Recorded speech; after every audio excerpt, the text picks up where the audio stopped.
Sugar act ഏത് വിപ്ലവത്തോട് ബന്ധപ്പെട്ടതാണ്? അമേരിക്കൻ വിപ്ലവത്തോട് ബന്ധപ്പെട്ടതാണ് sugar act.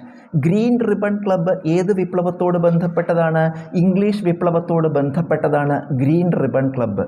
Three people's principles ഏത് വിപ്ലവത്തോട് ബന്ധപ്പെട്ടതാണ്? ചൈനീസ് വിപ്ലവത്തോട് ബന്ധപ്പെട്ടതാണ് ത്രീ പീപ്പിൾസ് പ്രിൻസിപ്പിൾസ്.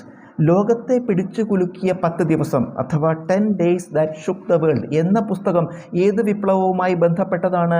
റഷ്യൻ വിപ്ലവത്തോട് ബന്ധപ്പെട്ടതാണ് ലോകത്തെ പിടിച്ചു കുലുക്കിയ 10 ദിവസം അഥവാ 10 days that shook the world എന്ന പുസ്തകം.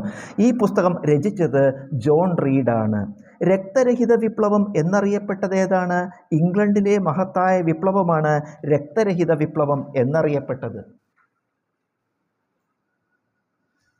1688 ഇംഗ്ലണ്ടിലെ മഹത്തായ വിപ്ലവ സമയത്ത് ഇംഗ്ലണ്ടിലെ രാജാവ് ആരായിരുന്നു? ജെയിംസ് രണ്ടാമനായിരുന്നു 1688 ഇംഗ്ലണ്ടിലെ മഹത്തായ വിപ്ലവ സമയത്ത് ഇംഗ്ലണ്ടിലെ രാജാവ്. ഇംഗ്ലീഷ് നെപ്പോളിയൻ എന്നറിയപ്പെടുന്നത് ആരാണ്? ഒലിവർ ക്രോംവെല്ലാണ് ഇംഗ്ലീഷ് നെപ്പോളിയൻ എന്നറിയപ്പെടുന്നത്. മാതൃരാജ്യമായ ഇംഗ്ലണ്ടിൻ്റെ സഹായത്തോടെ കച്ചവടക്കാർ അമേരിക്കയിലെ കോളനികളിൽ നടപ്പിലാക്കിയ വാണിജ്യ നയം എന്താണ്? മെർക്കൻ്റലിസം ആണ്. മാതൃരാജ്യമായ ഇംഗ്ലണ്ടിൻ്റെ സഹായത്തോടെ കച്ചവടക്കാർ അമേരിക്കയിലെ കോളനികളിൽ നടപ്പിലാക്കിയ വാണിജ്യ നയം.